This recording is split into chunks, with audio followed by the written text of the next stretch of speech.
الحمد لله رب العالمين والصلاة والسلام على سيد الأنبياء وخاتم المرسلين سيدنا ونبينا بالقاسم محمد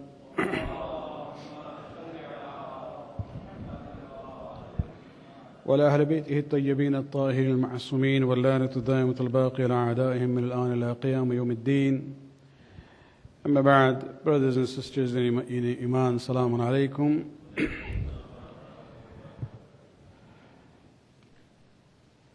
Alhamdulillah, we have started this new session, which inshallah will go on for 12 weeks on every Wednesday night till 1st of June.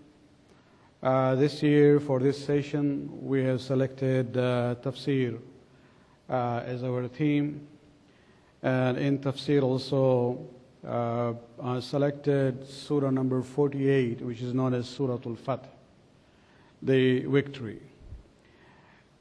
I would recommend that, from next week, when you come, have your own copy of the Qur'an, preferably with the translation, so you can follow. Although for tonight, we are just dealing with the first ayat. It's a short one. But whenever the ayats are longer, it's always better to have the actual text of the Qur'an in front of you. We will inshallah try also to send you the students' handouts as we have been doing in the previous sessions. And for that, we have make sure that your email address is there with Brother Pervez Nanjiani on the brother's side and Sister Yasmin on the sister's side. What we'll be looking at today is, as I said, the first ayat only. But before that, let us just look at the summary of this surah. This is a surah which consists of 29 ayat. So relatively, it's not that long surah. But it's very crucial as far as the history of Islam is concerned, and there are things for us to learn. During our present time also, although it is a surah which was revealed 1400 years ago about a very important event in the Prophet's life, but we can always derive lessons for ourselves. Basically, there are about 4 or 5 themes in this surah. It is basically a surah relevant and linked with the event of Hudaybiyah, ayat number 1 to 7. And then the discussion about the Prophet's status. And then we go on to the issue of the munafiqeen and the hypocrites. And then the issue of those who were exempted from participation in jihad. And finally, we'll talk about those who decided to join the Prophet of Islam. Now, the sequence of this surah in the order of surahs that we have now, it is the 48th surah. But when it comes to revelation, of course, we cannot be 100% sure. But for example, if you look at the list given by Abdullah ibn Abbas of the sequence of revelation, this surah would be towards the end of the life of the Prophet. And so not necessarily all the ayat, but most of the ayat you will see deals with the events of Hudaybiyah. Let us, look at the name itself. As you know, most of the names of the surahs come from a word which has been used in the surah itself. When you look at Baqarah, there is a story of Baqarah in Surah Baqarah. When you look at Al Imran, that name has come from the surah itself. So all these names are relevant to the either the word comes from the surah itself or the theme comes from the surah. This surah gets its name Al-Fath from the very first ayat. Inna fatahna laka fatham mubina. So right in the beginning you have the name of the surah based on it.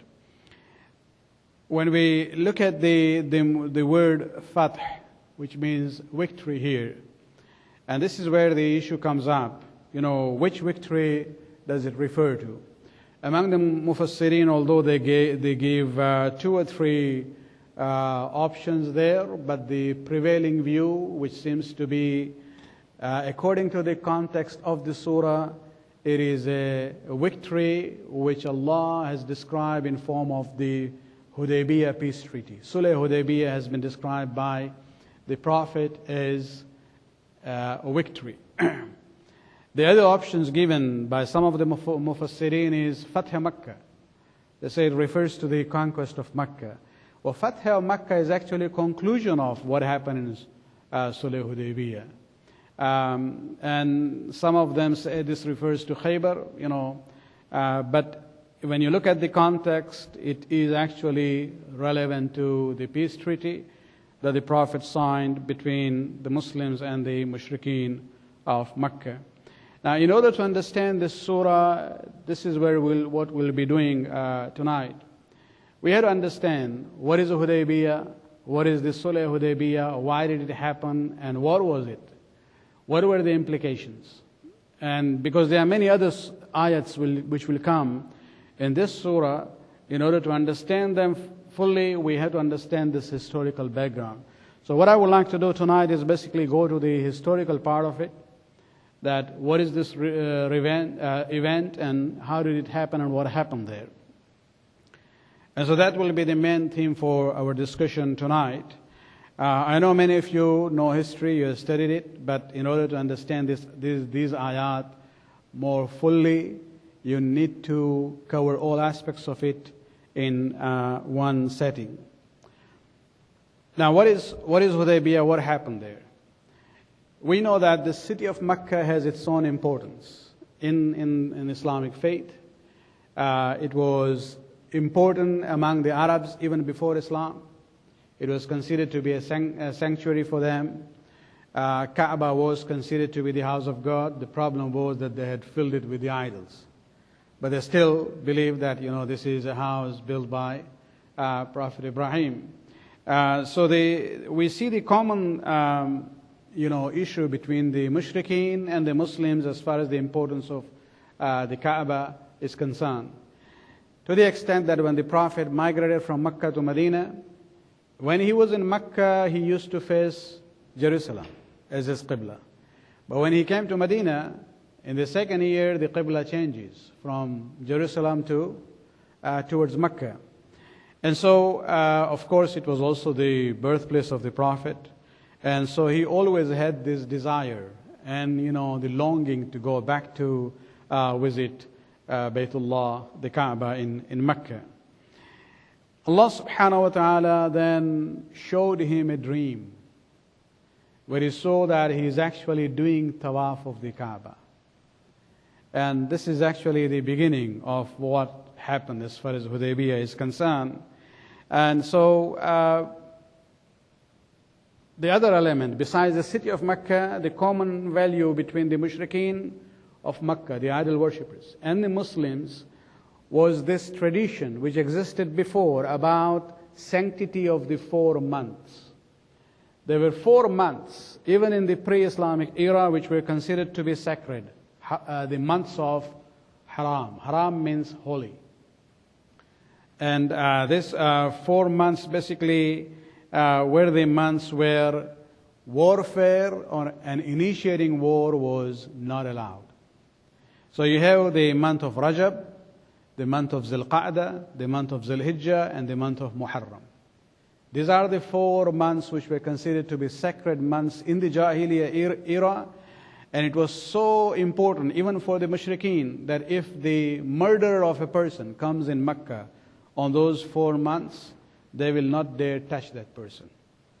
And so they respected that law. Islam came and basically reinforced that.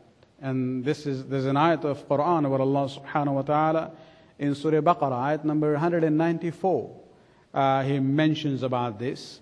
And those months are Zul-Qa'dah, Zul-Hijjah, Muharram, and the month of Rajab. And so the Prophet basically looked at this situation.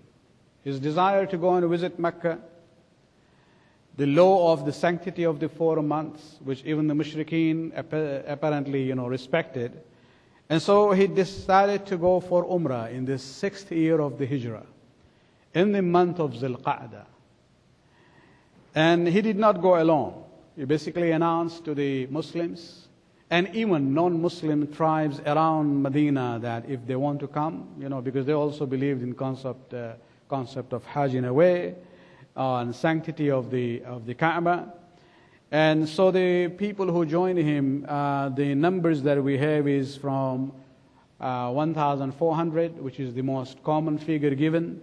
Some others go to 1,800, but the most common one is 1,400 people who joined him. They reached to the place known as Zul Hulayfa, and that's where they put on the ihram. They had 70 camels with them for qurbani, for slaughtering, and they were only carrying sword. Now, in the Arab culture, sword is not necessarily a weapon of aggression. It is actually considered to be a weapon of defense. So every Arab, especially when they travel, they will always keep a sword with them. And so the Prophet had told them not to take any other arms with them. And this was done in order to make sure. And these swords were in the sheath, the niyam as we call it. It's not open. And so it is there as a tradition of the Arabs.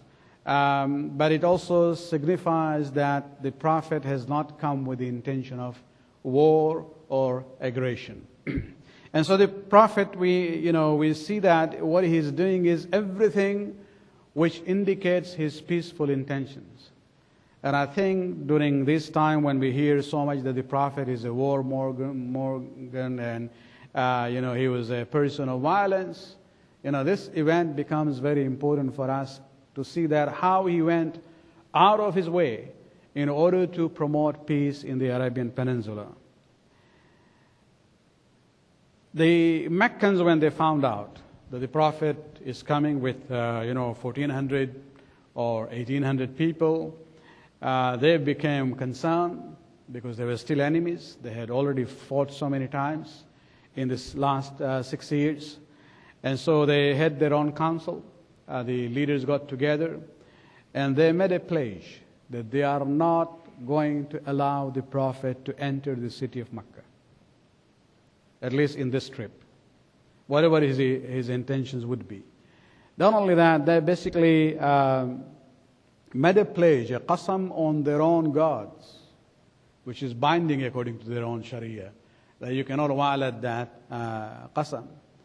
And not only that, they actually sent a cavalry force of 200 people under the command of Khalid bin Walid.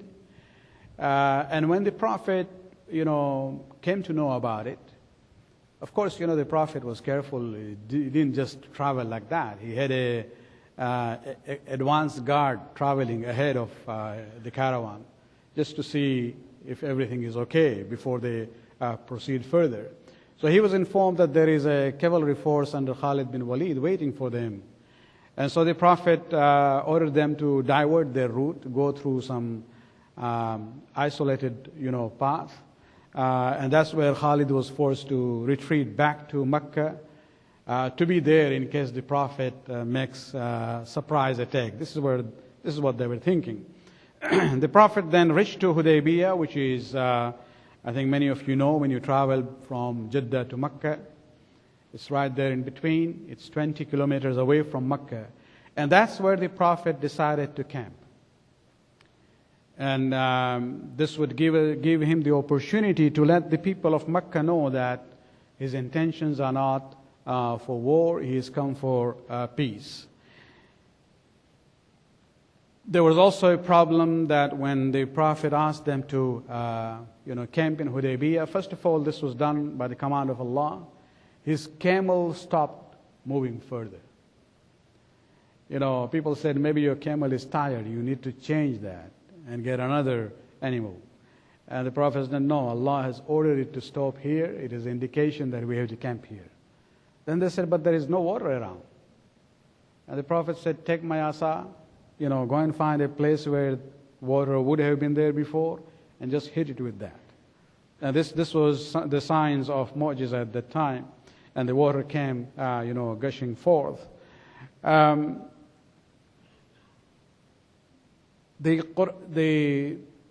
Meccans, when they found out that the Prophet is now in Hudaybiyah, they actually sent 3 to 4 individuals. Most of them came with groups, so 4 delegations came to make sure what is the intentions of the Prophet. The first one, Budayl bin Warqa al-Khuda'i, was sent. He came to the Prophet, and the Prophet said, I'm not here to fight. I've just come for Umrah. I want to visit the house of Allah and I'll go back. And Budayl was impressed with the personality of the Prophet and sincerity of what he saw around. The Qurbani animals and the people in Ihram without any extra weapons. And so he came back to Quraysh and he said, he has only come for a religious purpose. And so I don't think you should prevent him. Let him do what he wants to do.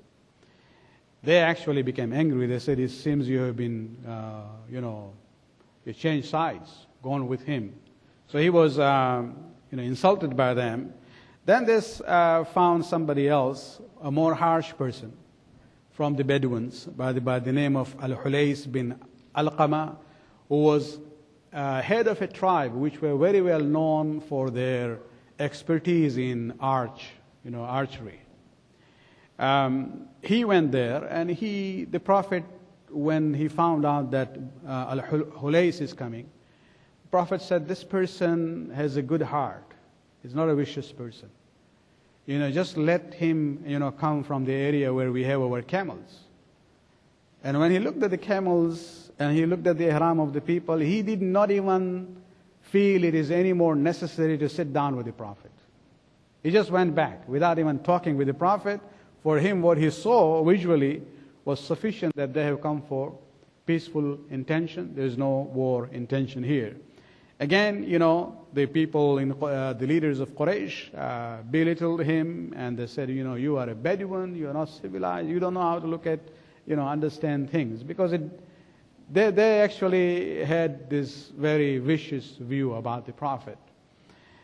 Eventually, they selected a very prominent person in the Arabian society, Urwa bin Mas'ud al-Saqafi. He was so prominent in the Jahiliyyah era, during the days of the Prophet, that there is an ayat in Qur'an where the Arabs of Mecca used to say that if Allah wanted to send the Qur'an to somebody, why didn't He send to the 2 famous personalities among us? In Tafseer, they say they were referring, one of them was Urwa bin Mas'ud al-Saqafi, a very learned person, a wise person. And so when they went to him, and he said, I don't want to go there as your delegate because the way you had treated the other 2 before. And they said, no, we respect you, we'll honor you, and we guarantee we will not treat you the way we treated the others. And so Urwa bin Mas'ud Saqafi goes there. Anyway, we'll talk about his relationship some other time. He's actually Ali Akbar, the son of Imam Hussein. Urwa is his great-grandfather from mother's side. He's anyway actually related to the Ahlul Bayt in that way. And he came to the Prophet, and he was, of course, a very learned person and a good diplomat. So he sat down with the Prophet and he said, try to convince him to go back. And the Prophet said, I not come with any intentions of, because he said, you have been fighting with these people and now you come to basically attack them and take over this city, your own birthplace. The Prophet said, these are not my intentions. And then he even tried to, in a way, convince the Prophet that if the war starts between you and the people of Mecca, all these Muslims around you, they will not stay with you. They will betray you. So he was trying to, even in a way, discourage Prophet from going on to Mecca. And the Prophet said that, I know them. You don't have to worry about whether they are going to betray me or not. And then he saw something which really amazed him. And what he saw was that it came time of namaz and Rasulullah started doing wuzu. This is an enemy's testimony at that time. Urwa was not a Muslim. He says, I saw that the Muslims, the companions, did not even let one drop of water that the Prophet was using for wuzu drop on the ground. They would actually, try to basically take it, whether in their hands or in a bowl or something, and then they would put it on their face as a barakat and blessing.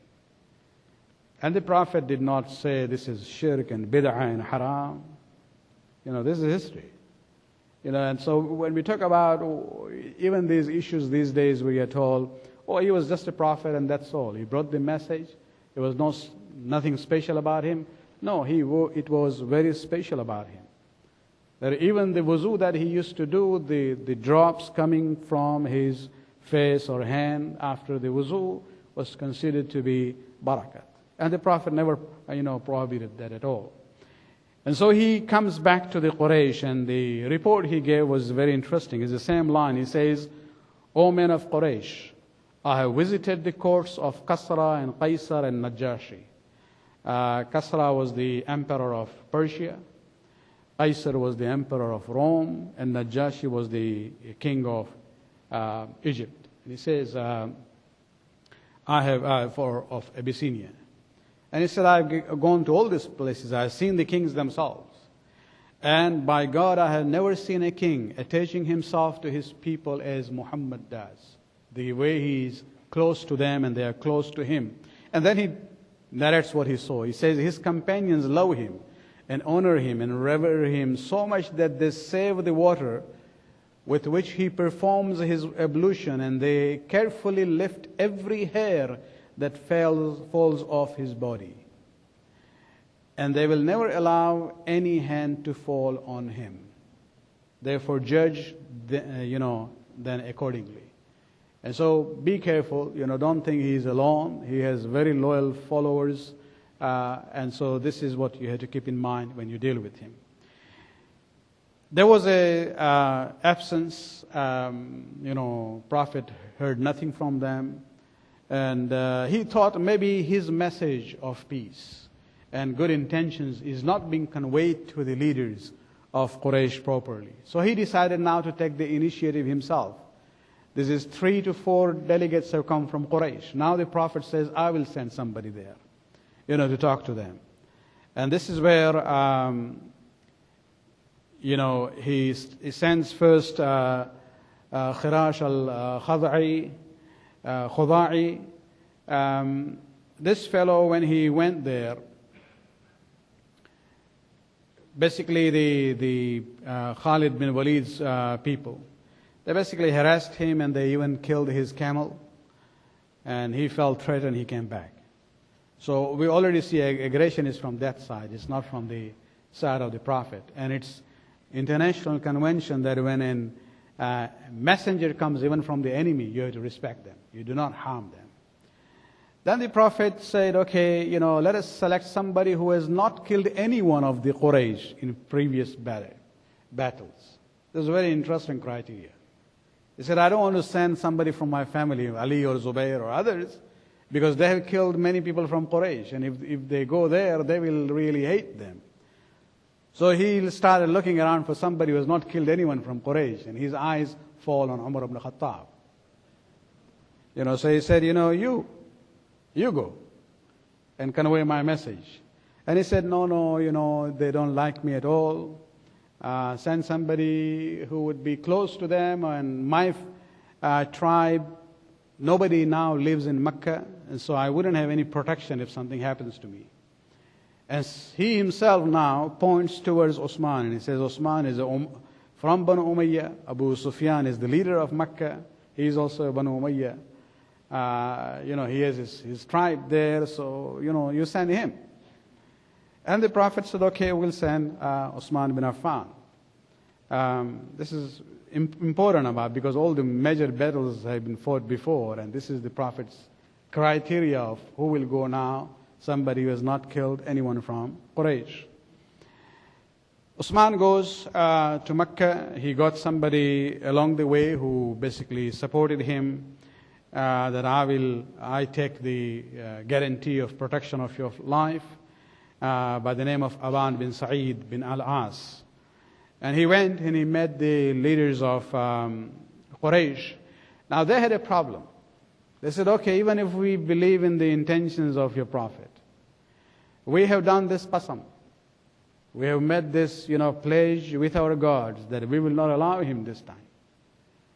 And so how do we find a middle way that he doesn't come and there is no war?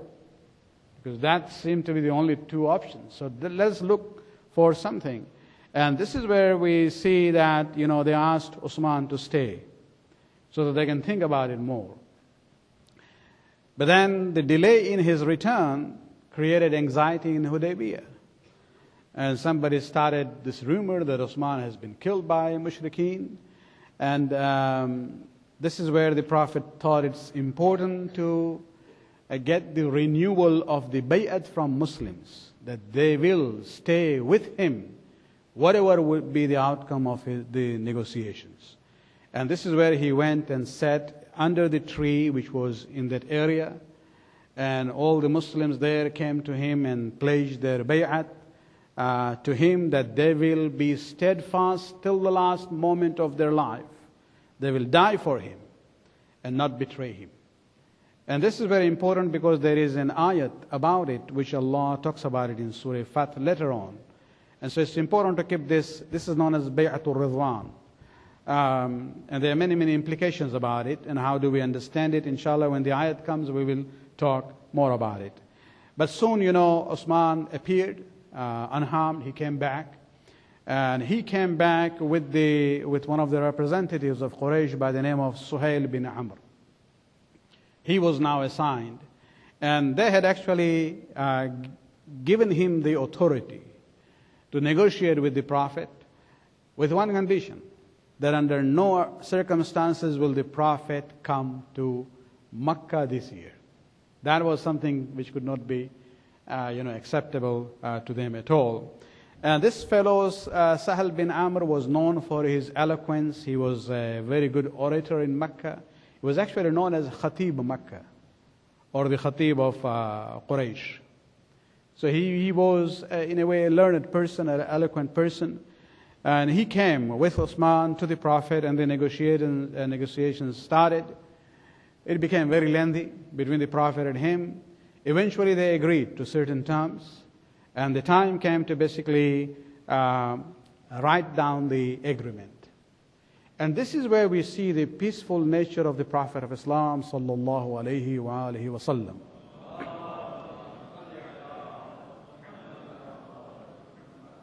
Two things happen in that process of writing the treaty, which proves that the Prophet was a peaceful man. He was not looking for aggression and fight. The first issue was the issue of the Bismillah. The Prophet asked Ali to come and write the agreement. So the Prophet would dictate the words, Ali would write it down, and then both parties would have their own seal or the signature with the witnesses. Right in the beginning when Rasulullah said, write Bismillah ar-Rahman ar-Rahim. And Suhail bin Amr says, hold on. We are not Muslims. Allah was a common name used by mushrikeen and Muslims. So he said, we agree with the word Allah, but not ar-Rahman ar-Rahim. Who is this? I don't know him. This was the way he was, talking to the Prophet. So why don't we just go with the common way which is accepted by all Arabs? Bismika Allahumma. Even before Islam, this is how they used to write their documents, which means, in the name of you, O Allah. And, the Prophet said, okay, we don't have a problem. If you don't want ar-Rahman ar-Rahim, we'll start with Bismika Allahumma. Then the Prophet asked Ali, now write down, هذا ما صالح عليه محمد رسول الله. That this is what has been agreed upon by Muhammad, the Messenger of Allah, with Suhail bin Amr on behalf of the people of Quraysh of Makkah. This is again, Suhail bin Amr says, hold on. If I believed in you as Rasulullah, we wouldn't be sitting down and writing this peace treaty. We don't believe that you are Rasul of Allah. So you write just, your name and your father's name, Muhammad bin Abdullah. This time, Ali had already written there. Already written that whole sentence, وَهَذَا مَا ثَالَهَ عَلَيْهِ مُحَمَّدُ رَسُولُ اللَّهِ وَسُحَيْلِ bin Amr. And so Rasulullah said, okay, look at his compromising attitude in order to have peace in Arabian Peninsula. He says, it doesn't make difference. I'm still Rasulullah, even if you don't write it there. And I'm Muhammad bin Abdullah also, of course. There's no dispute about it. And so then he says to Ali that Ali, change this. And this is where Amir al-Mu'mineen now says, Ya Rasulullah, I believe in you as Rasulullah. How can I, erase these words, Rasulullah?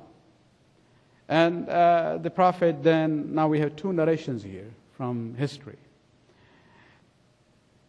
Majority, including Sahih Bukhari, say that the Prophet asked Ali, okay, you don't erase it. I will do it. Show it to me. Where does it say Rasul? And I'll erase it, and then you replace it with Abdullah, Ibn Abdullah. And according to them, this is what happened. Ali showed him, and he did that.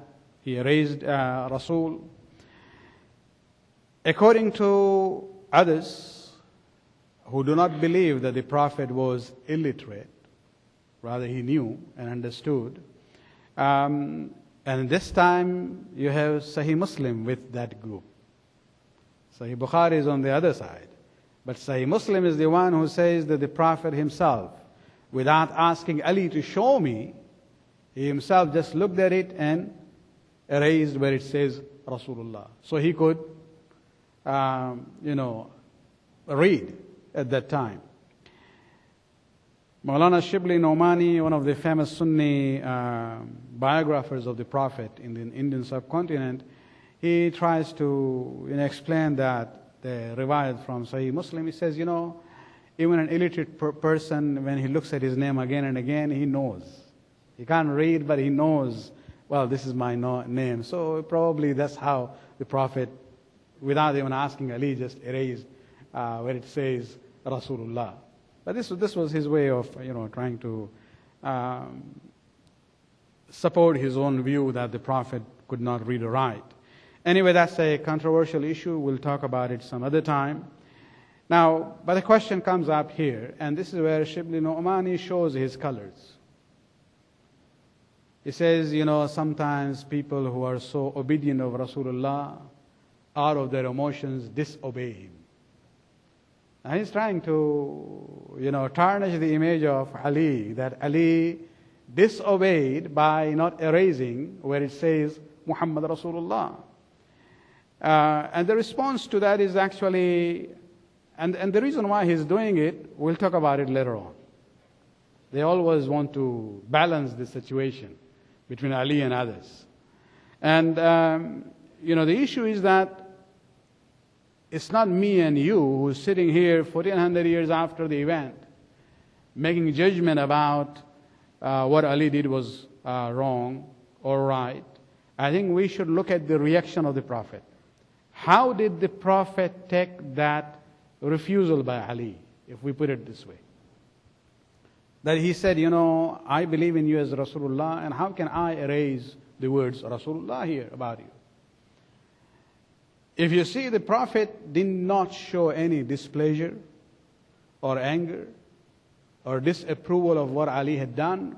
Rather, we know that at that time, and this is even from the famous history of Al-Kamil or Ibn Athir, where he says the Prophet turned to Ali at that time and says something about the future. He says, Ya Ali, innaka abit an tamhu ismi min al-nubuwa.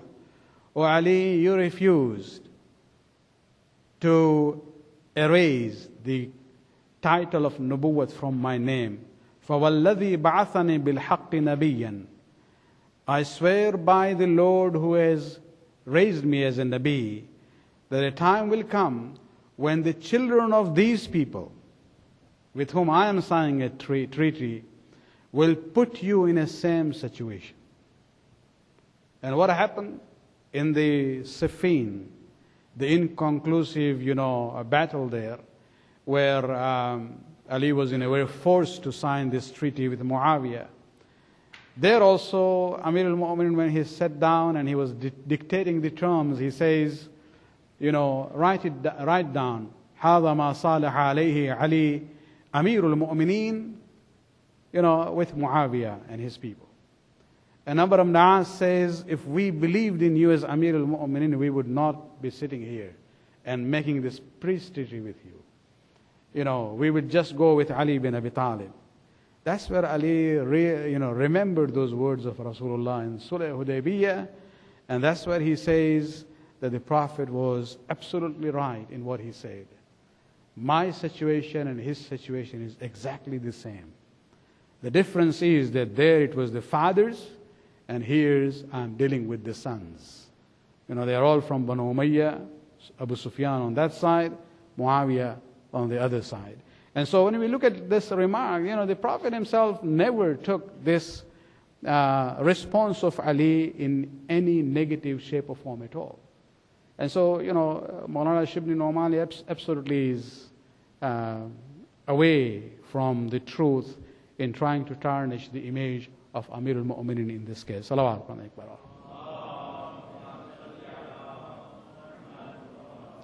So eventually the treaty was written, and this is how it began. هذا ما صالح عليه محمد رسول الله.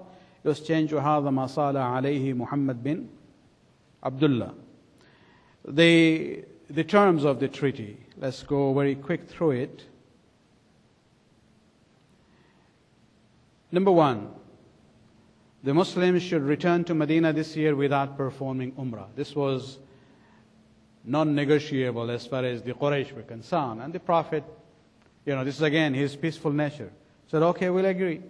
We'll not do Umrah, which was our intention. We'll come next year. The Muslims can return the next year for Umrah and stay there for 3 days only, while carrying no more than swords, and that also in their niyam, the sheath not open. And actually they had said that we will leave the city those 3 days for you. We'll not be there. And then the third condition was there will be no war between Quraysh and the Muslims for 10 years. So this was a truce, a peace treaty for 10 years time period. Number 4, the Muslims residing in Mecca would be allowed to migrate to Medina, but if any Muslim wanted to settle in Mecca, he will not be prevented from doing so. I think I missed here in the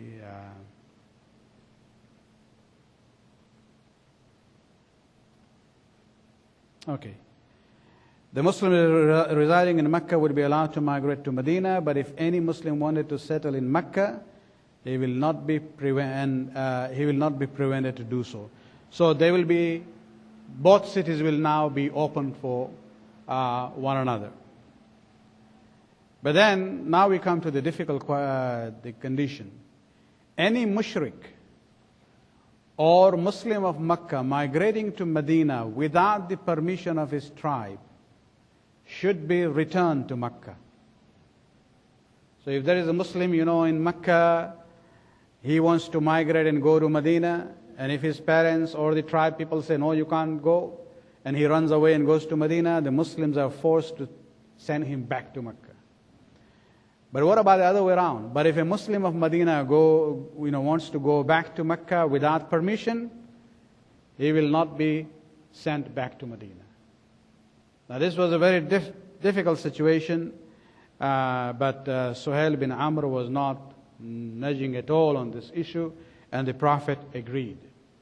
And this had serious consequences as far as his own followers are concerned. And we'll talk about it at the end here. And number 6, this is not an agreement only between Quraysh of Mecca and Muslims of Medina. All other tribes in Arabia, they are free to join this pact. So if one tribe aligns itself with Quraysh, they will be covered by this agreement. Another tribe aligns itself with Muslims in Medina, they also will be covered by this agreement.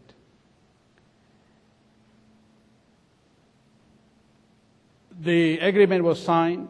The Muslims, when they heard that, they were not happy at all. Some of them were very vocal against the Prophet's decision. And the challenge came right away. We might put it in a dramatic form that the ink of the treaty was not yet dry. When a person by the name of Abu Jandal, a Muslim from Mecca, who had been put in prison by his own family and tribe people in Mecca, in chains, he was able to escape from Mecca, and he found out the Muslims are in Hudaybiyah. He ran all the way to Hudaybiyah, while still he had the chains on his feet. And, when the Muslims looked at him, and now they are confronted with this treaty. A Muslim who runs away from Mecca without the approval of the tribe, he has to send back. And the irony is that Abu Jandal here is actually son of Suhail bin Amr, the negotiator there. So it became a very, difficult situation where his father looked at him. He was a mushrik and the son was a Muslim. They didn't like him, and that's why they had put him in prison. He started hitting him, and he said, I had to take him back. The Prophet tried whatever he could to convince and he played with him that, please let him go. Let him be with us. He did not accept. He said, this is the first test of the treaty. And if you don't allow me to take him back with me, then our whole agreement is null and void. And that is where the Prophet then looked at Abu Jandal, and he was pleading. He said, Rasulullah, look at these marks. And he was showing to all Muslims around the way they have whipped me, they tortured me. And everybody was feeling so, emotional there. They said, we cannot let a fellow Muslim, suffer in this way. And the Prophet finally told Abu Jandal that, have patience, be steadfast, for God will soon provide for you and your other persecuted brethren a way out of your suffering. We have entered with the Quraysh into a treaty of peace, and we have exchanged with them a solemn pledge that none will cheat the other. So I don't have a choice but to let you go. And he looked around for support, but since the Prophet said you had to go, nobody could move forward to help him. And this is where we see that, some of the Muslims were really shaken to their core. One of the most prominent one again is Umar ibn Khattab, who comes to the Prophet and he says, are you the true Prophet of God? And the Prophet says, yes, I am. And then he says, are we on the truth? Are we on the true religion? And the Prophet said, yes, our deen is haqq. Then why should we be humiliated in this way and give in to the mushrikeen? The Prophet didn't want to sit down and argue with him. He just said, I am the Prophet of God, and I will not disobey Allah's command. What I am doing is based on the command of Allah subhanahu wa ta'ala.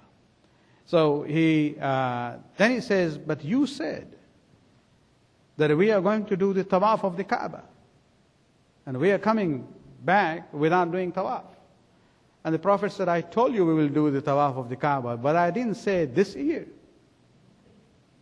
So my promise is still there, but who told you we'll do it this year? Maybe it's next year. And then we have the right to go to Makkah next year. And so he was very upset. He came back to his fellow and talked with him also. And he tried to, appease him. He said, remember our leader is the Prophet of Allah, and we don't really have a choice. You should not violate the limits which have been set for us. And this is the moment where we hear this statement from him where he says, I never entertain any doubts in my faith until today. And so when I talked about Maulana Shibli Nu'mani, the remark he made about Amir al-Mu'mineen was trying to actually balance the situation from his perspective when you look at this side of the story of the Hudaybiyah. The Muslims stayed there for 3 days. Many of them were actually not only sad, disappointed in the Prophet, to the extent when the Prophet said, now it's time to do the Qurbani. Right here, we don't have to go to Makkah now. Shave your heads, take off your ihram, and we'll go back. Many of them did not even do that. He comes back to his tent, and this time the lady who had come with him was al-Mu'minin Salama, and he actually complained to her that this is how some of my people are behaving with me. And she said, why don't you yourself go outside and do your own, Qurbani, and shave your head and take off the ihram. When you do it yourself, everybody will be forced to do that. And so this is what he did, and so everybody else had to then do this. And after staying there for 3 days, after the peace treaty, the caravan started moving back to Medina. Everybody was, they were sad, disappointed. But right in the way between Hudaybiyah and Medina, Jibreel comes down. And he brought these ayat, beginning with the words, Inna fatahna laka fatham mubina. That verily, we have granted to you a clear victory. Now this is very amazing. That, what happened was apparently it was not a victory. They had come for Umrah, they didn't get that chance to do Umrah. The Muslims who came from, the Muslim who came from Mecca, they had to send him back. And so apparently what they saw was just humiliation and nothing else. And Allah subhanahu wa ta'ala says, this peace treaty that you have signed is actually a clear victory. And so how do we understand this? This is where we have to look at the past, before Hudaybiyah and after Hudaybiyah. What happened in the life of the Prophet? And only then you'll be able to understand the impact and the importance of this peace treaty that the Prophet had signed. If you look at the life of the Prophet, 6 years, from migration to the 6th year where the Prophet signed the treaty, he was constantly facing the enemies. They couldn't even travel outside Mecca. There was no peace and security in the Arabian Peninsula. The number of battles that the Prophet had to fight, just to give you a visual view, just look at this the screen up there. This is the 2nd year. These are all the battles. Now the word Ghazwa means this is a battle where the Prophet was heading the forces. Sariya means the army or the forces, smaller in size, which was deputed by the Prophet. The Prophet himself didn't go. So you have, 6 Ghazwa, 8 Ghazwa and 6 Sariya in that 2nd year. And this is where, Badr was there in the 2nd year of the month of Ramadan, the major first battle. The 3rd year, you have Uhud and other minor battles, 4 Ghazwa, 2 Sariyas. In 4th year, again, there are 3 battles. Bani Nadir was the major one. You look at the 5th year, you have Khandaq, where the Mushrikeen of Mecca and the Yahud and others got together and came all the way to put the city of Medina under siege. This is in the 5th year. And then the 6th year, you again have 3 Ghazwa, and at the end, in the month of Zul-Qa'dah, you have the Hudaybiyah happening. And so this is what we see before Hudaybiyah. The Prophet was constantly defending himself and his people. They didn't have the opportunity to basically present their message to other cities, other tribes around the Arabian Peninsula. It is only after the peace treaty of Hudaybiyah that the Prophet got that opportunity. And now not only other cities, even Mecca is now open to them. There is no hostility anywhere. They could go to Mecca to visit their relatives. And this is where now the mushrikeen will be able to see the Prophet and the Muslims from close, be familiar with their akhlaq and their behavior and their teachings. And vice versa, mushrikeen could come into the city of Medina. And so this had very far-reaching implications. This is end of the 6th year where the peace treaty is signed. And what happens? You have Khaybar, and then the 8th year in Ramadan, the Muslims take over the city of Mecca. And they took it without bloodshed, based on the treaty signed in Hudaybiyah, because the issue was that, any tribe aligned to one or the other party is part of this agreement. And one of the tribes aligned to the Quraysh attacked a tribe aligned with the Muslims. The Prophet sent a message to Quraysh that your ally has attacked our ally. We have only two options. Either you break your relationship with your ally so we can deal with them directly, and if you don't, punish them yourselves, then we will have to deal with you because you have violated the rights of one of our allies.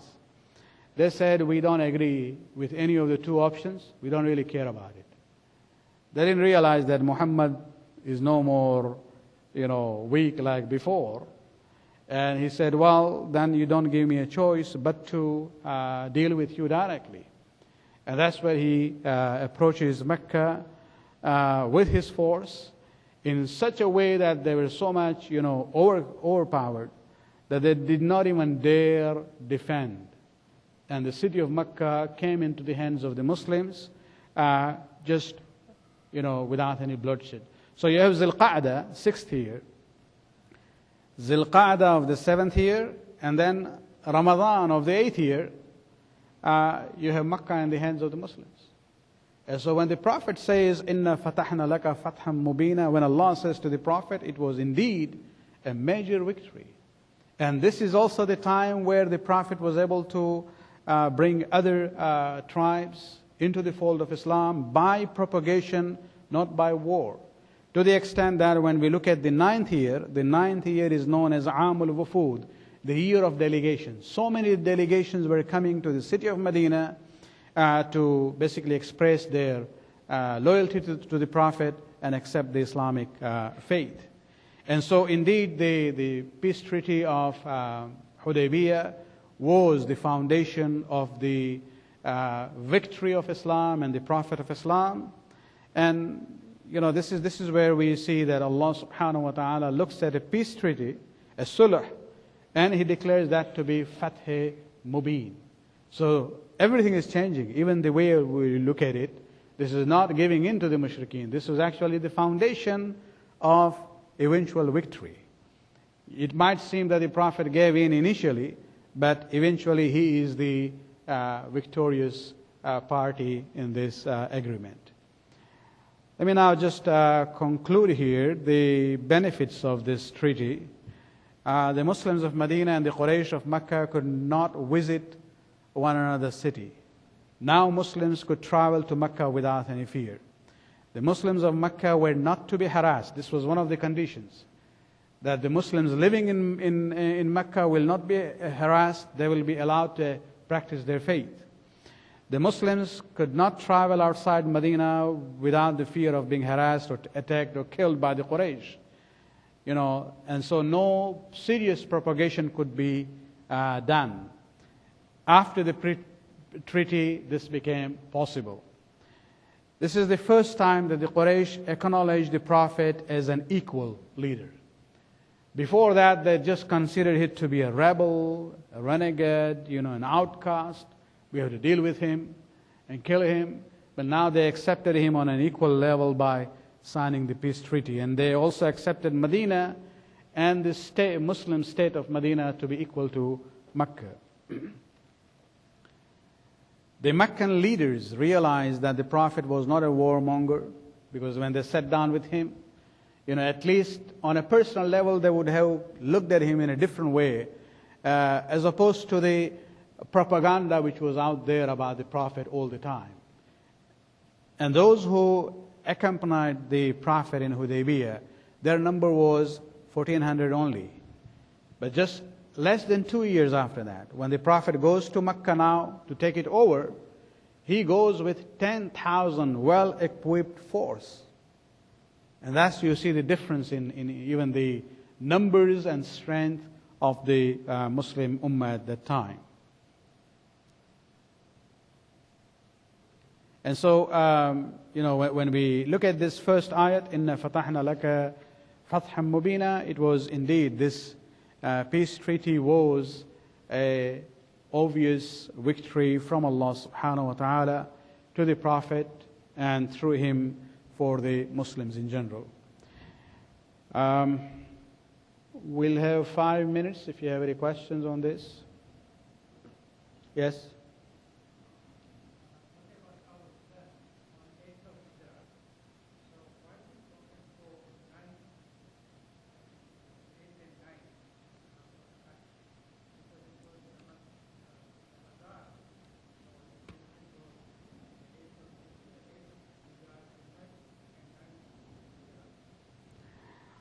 Why didn't he go for Hajj? I don't know. We know that he did only one Hajj, which is known as Hujjatul Wida, although it is known as Wida, means the last Hajj or the farewell Hajj. But that was his first and the last Hajj actually, as far as the Islamic period is concerned. Why didn't he go before it? He could have gone in the 8th or the 9th of the Hijrah. I don't know. I'll look into it. If there is any answer, I'll let you know. Inshallah. Any question from the ladies?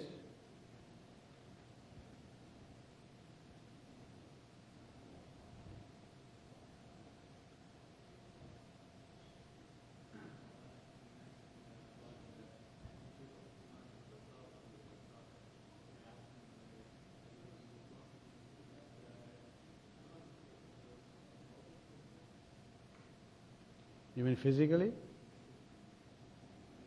The question is that when the reaction of Umar ibn Khattab to the Prophet when he decided to, sign this agreement, he objected to it. The question is, did he physically assault him? I haven't seen anything like that, no. I don't think the Prophet was all alone there, no. Still, he had loyal followers with him around anyway. Yeah. Yes.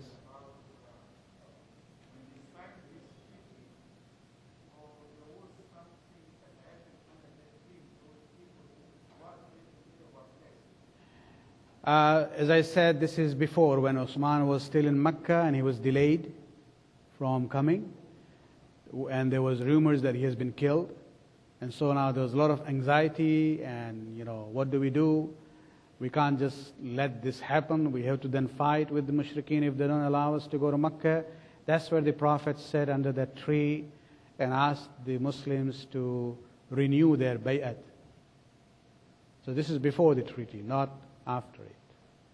And we'll talk more about it because an ayat in Sura Fath talks about it. So we'll see who was blessed, and was that blessing and rida and pleasure of Allah unconditional for all the time, or there were conditions there.